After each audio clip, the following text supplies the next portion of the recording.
Olá, pessoal. Então, hoje vamos dar continuidade à nossa aula de diencéfalo, a segunda parte do diencéfalo, onde a gente vai se dedicar ao estudo do hipotálamo. A gente já estudou o tálamo, subtálamo e epitálamo na aula anterior, e hoje a gente fala especificamente sobre o hipotálamo e a hipófise que está associada a ele.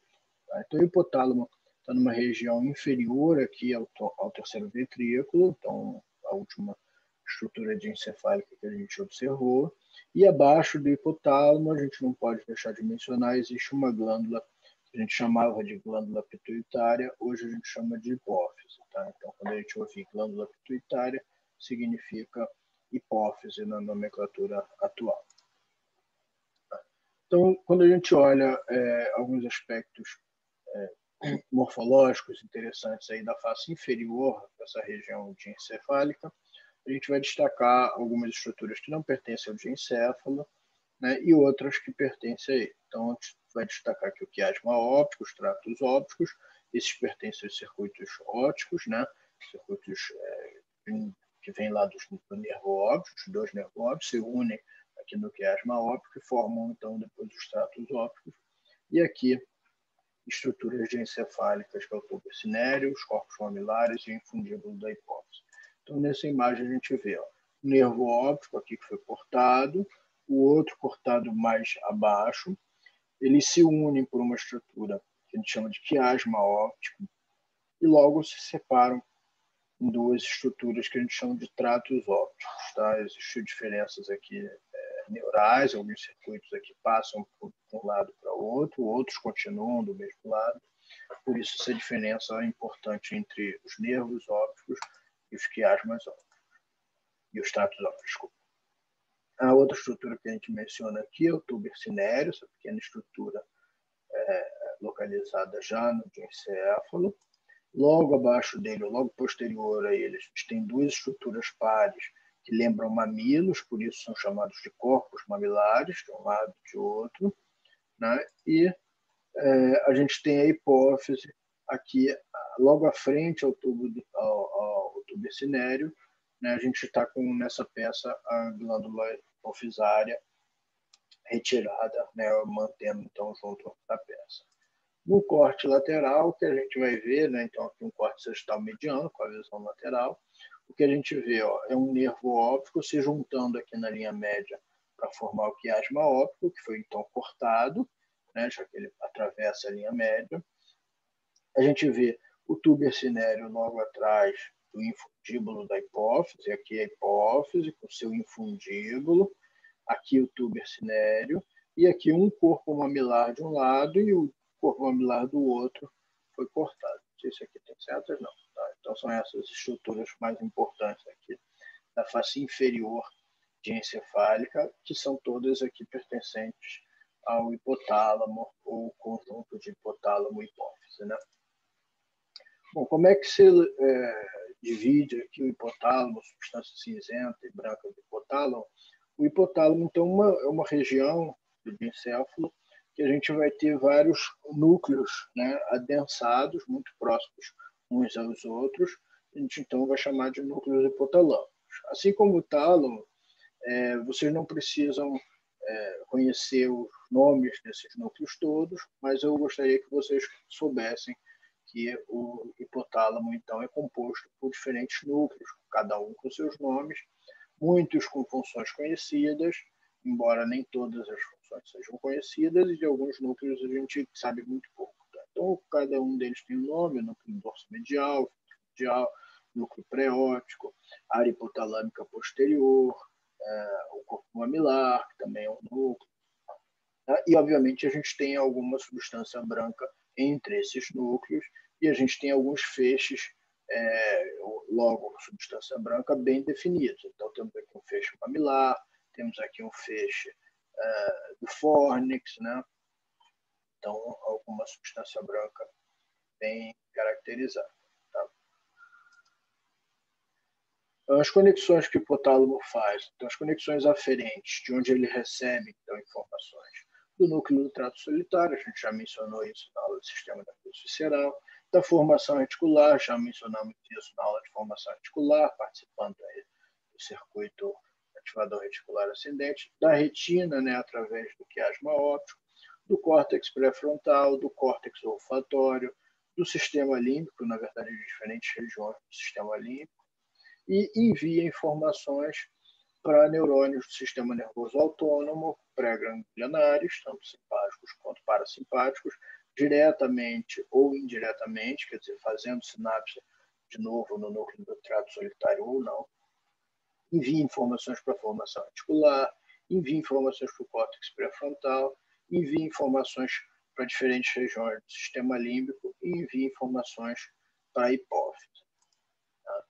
Então, as funções do hipotálamo estão relacionadas à homeostasia, aquele estado de equilíbrio, não estado de equilíbrio zen e tal, mas estado de manter o organismo funcionando de maneira correta. Então, obviamente, tem muito a ver com o sistema nervoso visceral.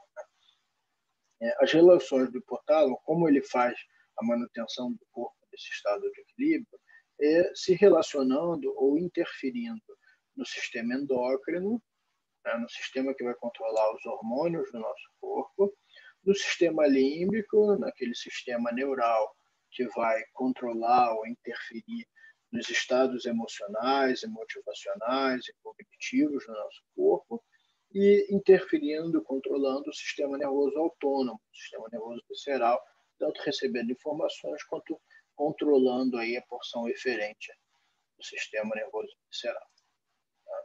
Se a gente descrever, então, as funções especificamente aí do hipotálamo, pelo menos 8 funções aí são bem conhecidas. Uma que a gente vai chamar de neurosecreção, controle endócrino, controle do sistema nervoso autônomo, controle da temperatura corporal, controle da ingestão de alimentos e de ingestão e excreção de água, controle de processos emocionais e motivacionais e controle de ritmo circadiano. Então, isso tudo para manter o nosso corpo em estado de equilíbrio. O que é a neurosecreção? A gente já mencionou isso em alguma atividade síncrona e falamos também na aula passada, quando falamos da secreção da melatonina. Então, a neurosecreção é quando um neurônio ou uma célula neuronal secreta substâncias que caem na corrente sanguínea e vão atuar à distância como hormônios. Tá? Então, são células, do ponto de vista embriológico, são células neurais, mas que, do ponto de vista funcional, são células endócrinas. Tá? Então, a gente tem células localizadas em 2 núcleos específicos do hipotálamo, né, que, a partir dali, a gente tem um trato, que a gente chama de trato hipotálamo-hipofisário. Essas células, esses neurônios localizados aqui, fazem sinapse com outras células localizadas na neurohipófise. E lá a gente tem células que são células neurais, por isso que a gente chama de neurohipófise, e que liberam polipeptídeos, que a gente poderia chamar de neurotransmissores ou de hormônios, dependendo do ponto de vista. Eles são liberados na corrente sanguínea e fazem seu efeito à distância. Um desses polipeptídeos aqui liberados é o hormônio antidiurético, que vai atuar promovendo a reabsorção de água nos túbulos renais, quer dizer, vai atuar à distância, vai atuar lá nos rins, concentrando a urina e não deixando a gente perder toda a água do nosso corpo através da urina. Um outro hormônio aqui liberado pela neurohipófise é a ocitocina, que induz, entre outras coisas, induz contrações uterinas para a realização do parto e contrações da glândula mamária para a amamentação. Então, hormônios importantes aí para o nosso estado normal de vida, para controlar o nosso mecanismo hídrico, com não deixar a gente perder água e controlar algumas funções reprodutivas importantes. Além disso, a gente tem o controle endócrino, outra função do hipotálamo. A gente tem neurônios localizados em outro núcleo hipotalâmico, que gera, então, um outro trato. Esses neurônios aqui liberam substâncias no sangue. Essas substâncias a gente chama de fatores de inibição ou fatores de liberação. Eles são análogos a hormônios, porque caem na corrente sanguínea, mas não vão atuar à distância. Eles vão atuar especificamente na hipófise, na porção que a gente chama de adenohipófise, que está localizada logo abaixo do hipotálamo, e tem uma circulação sanguínea que a gente chama de sistema porta-hipofisário. Esse sangue onde é liberado esses fatores, em vez de circular pelo corpo inteiro, ele circula diretamente para a adenohipófise, ou seja, esses fatores são liberados numa corrente sanguínea que é restrita, vamos dizer assim, chega na adenohipófise, e só de lá ele vai circular para o corpo inteiro. Então, esses fatores fazem sua função num outro órgão que está muito próximo ao onde ele foi liberado. E a adenohipófise vai produzir hormônios, né? A adenohipófise, sim, é formada por células epiteliais, não células neurais, por isso o sufixo adeno, que produz hormônios, então, que controlam diferentes outras glândulas endócrinas do nosso corpo, a tireoide, a adrenal, as gônadas, entre outros. Então, vamos falar um pouquinho da hipófise. A hipófise é dividida em duas porções. A hipófise anterior é essa que a gente chama de adenohipófise, e a hipófise posterior é a que a gente chama de neurohipófise. Por quê? Porque na hipófise posterior ela é formada principalmente por células neurais, e na hipófise anterior é formada por células epiteliais, células endócrinas, células glandulares. Então a gente tem aqui de novo mostrando aquela neurosecreção, aqueles núcleos supraópticos e paraventricular, aqui localizados no hipotálamo, um trato que a gente chama de hipotálamo hipofisário, esse trato aqui, e no final desse trato a gente tem as terminações axonais desses neurônios aqui, que vão liberar substâncias que caem na corrente sanguínea. Essas substâncias são a ocitocina e a vasopressina, ou hormônio antidiurético, ocitocina com C, tanto faz. Tá?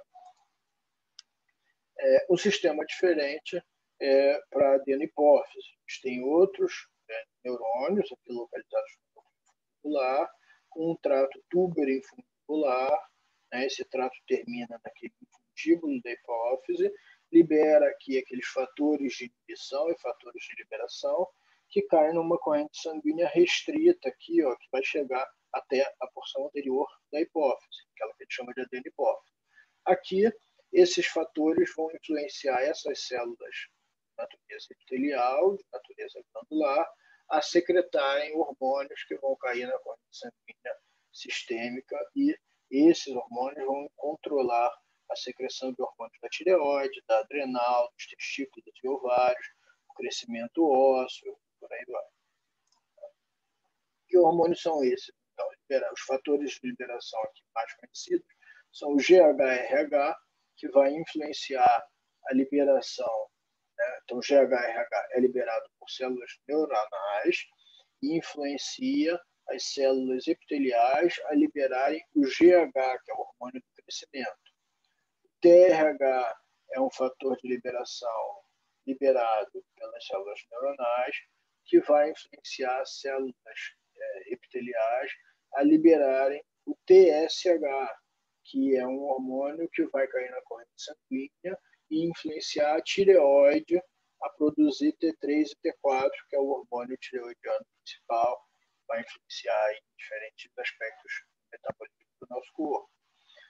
O GNRH é um fator de liberação liberado por neurônios, cai nessa corrente sanguínea restrita, influencia células epiteliais aqui a liberarem o FSH, o hormônio folicular estimulante, e o LH, o hormônio luteinizante. Esses hormônios caem na corrente sanguínea sistêmica e vão influenciar os testículos e o ovário e útero a terem, no homem, uma secreção de testosterona e produção de espermatozoides, né? E na mulher, o preparo da parede uterina para receber um embrião formado, né? Um embrião fecundado, e no ovário, estimular a formação e desenvolvimento dos oócitos, desenvolvimento e liberação dos oócitos. Né? Então, acaba sendo o controle do ciclo menstrual da mulher e das funções reprodutivas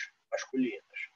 E o CRH, para terminar, é um fator de liberação de novo por neurônios, cai nessa corrente restrita e estimula algumas células epiteliais aqui a liberarem o ACTH, que é o hormônio adenocorticotrófico, que cai na corrente sanguínea e estimula o córtex da adrenal, córtex da glândula adrenal ou suprarrenal, a liberar mineralocorticoides e glicocorticoides que estão envolvidos em diferentes aspectos aí de resposta ao estresse, de cicatrização, de controle de íons do nosso corpo, etc.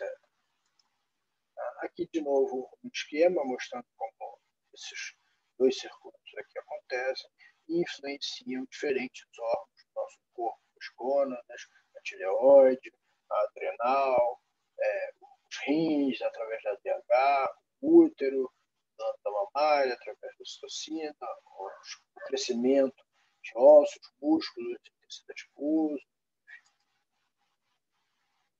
Além disso, outra função, então, voltando para as funções hipotalâmicas, é o controle do sistema nervoso autônomo. A gente já mencionou isso na aula do sistema nervoso visceral. A gente sabe que as regiões posteriores do hipotálamo estão mais relacionadas ao controle das atividades simpáticas, do sistema nervoso simpático, e as regiões anteriores do hipotálamo estão mais envolvidas com o controle do sistema nervoso parasimpático.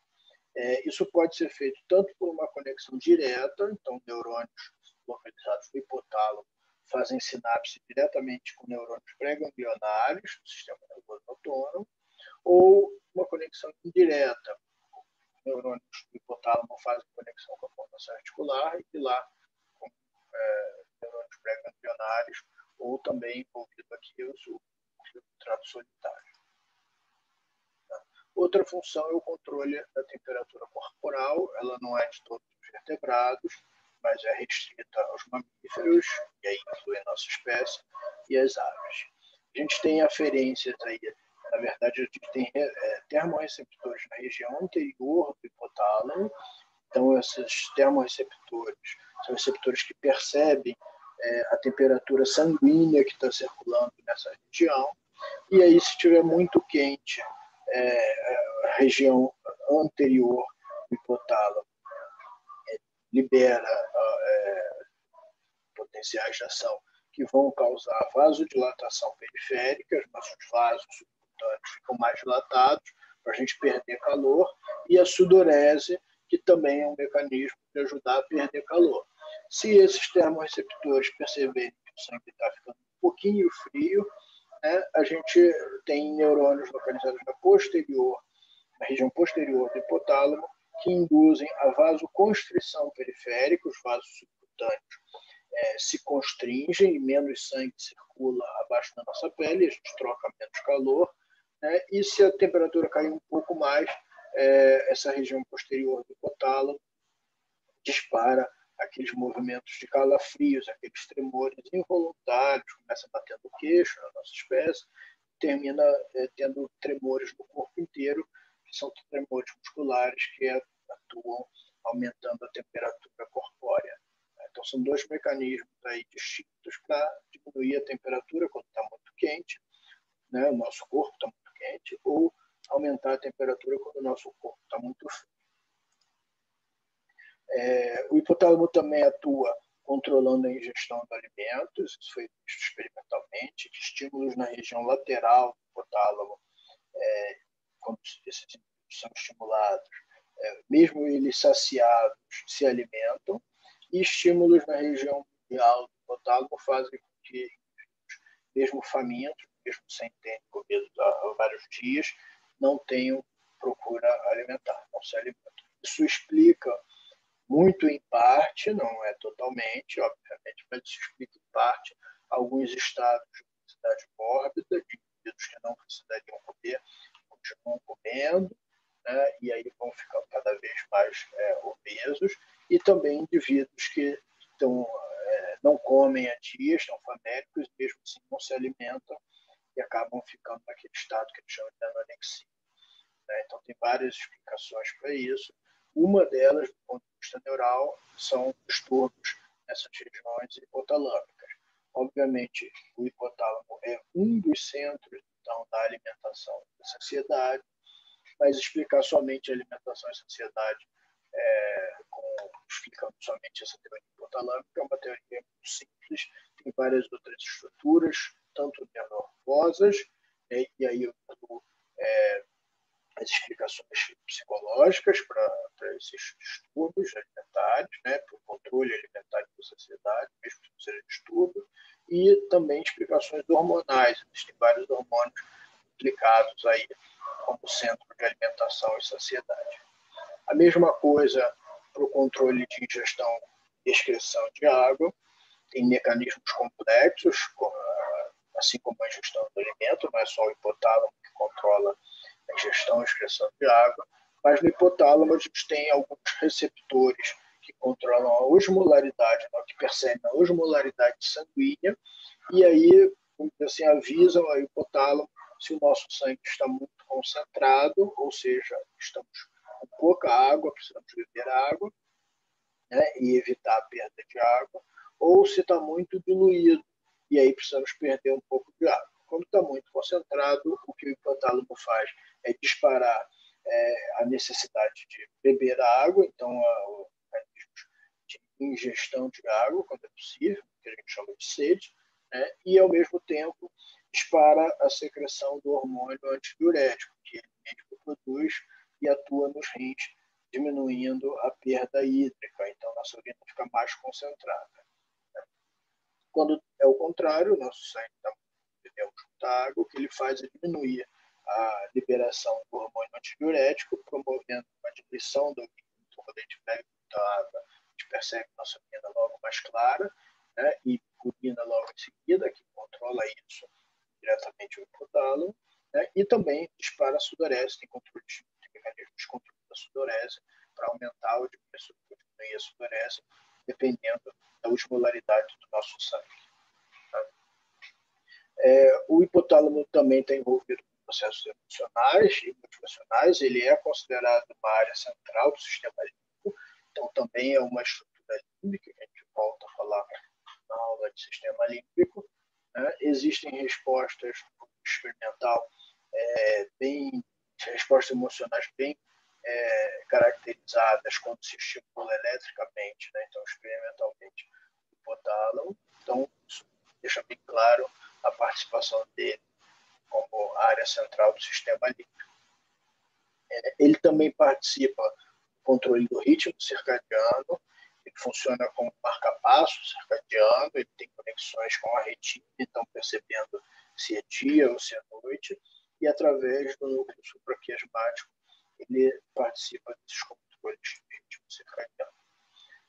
Era isso por hoje, pessoal. Não deixem de estudar o capítulo do livro, tirar as dúvidas na atividade 5.